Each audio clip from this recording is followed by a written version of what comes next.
Therefore, why would people start complaining about having to recycle or not? I would like the judge to carry over my contention 3 subpoint A. My opponent did not address this and how there's a necessity of government intervention needed to ensure mandated recycling. All right, moving on to my opponent's case. My opponent's value was that of government legitimacy. If the government does not provide a clean environment for the people and does not provide for the people, then the government becomes illegitimate. So when the environment is preserved, then the government becomes legitimate. My opponent's contention 1 is that of bright line. There is some bright line on this case. My opponent's contention 2, I answer that with communitarianism.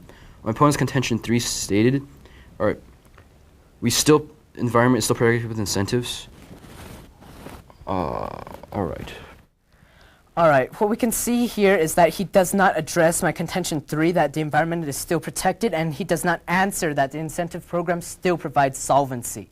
He just says that it doesn't. Well, why? He doesn't show why, he doesn't address why, and thus he just makes this vague statement, this claim without a warrant, and it doesn't carry through. Thus my attacks all completely stand, and all right, moving on. As to governmental legitimacy, I said, when we cannot provide rights for the people, then we don't have a legitimate government in the first place. Quality of life and the environment come after our rights. He just says there's some bright line, but he doesn't show why there is. Moving on to my contention, for my contention 1.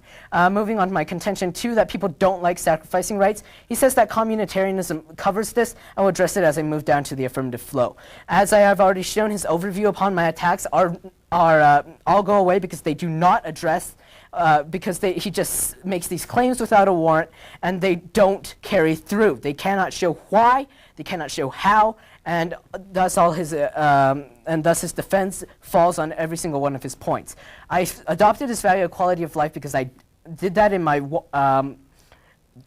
1NC, and my attacks flow through on his value, his criterion. I can adopt his benefits, I said it before, communitarianism and taxes. Now to address this, he says that both of them provide benefits. Well, sure, but the people won't see that there are benefits to recycling, and they can't find those benefits. So therefore, they won't want to, because they have no reason to, because they're not shown why. As to his flowing through of governmental requirements, it doesn't have any effect on this round. Moving on to voting issues. I make my contention 3 a voting issue because he cannot show why incentive programs do not equally protect the environment, whereas he cannot provide why mandated programs do such a better job and why they can't address such harms.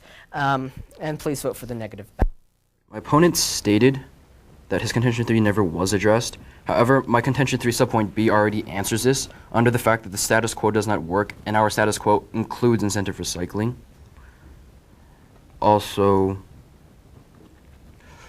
I would like to go over my voting issues. My first voting issue is that of communitarianism and how certain rights must be sacrificed for the community that are minimal. All right, these minimal rights are that of recycling.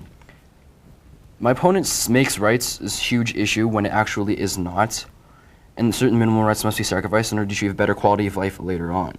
My opponent stated that people do not see benefits of recycling directly. It's obvious that the benefits of recycling include a better environment for the people because we extend our resources, etc., as I have stated in my contention 1 in benefits of recycling. All right, all right, and that will be all.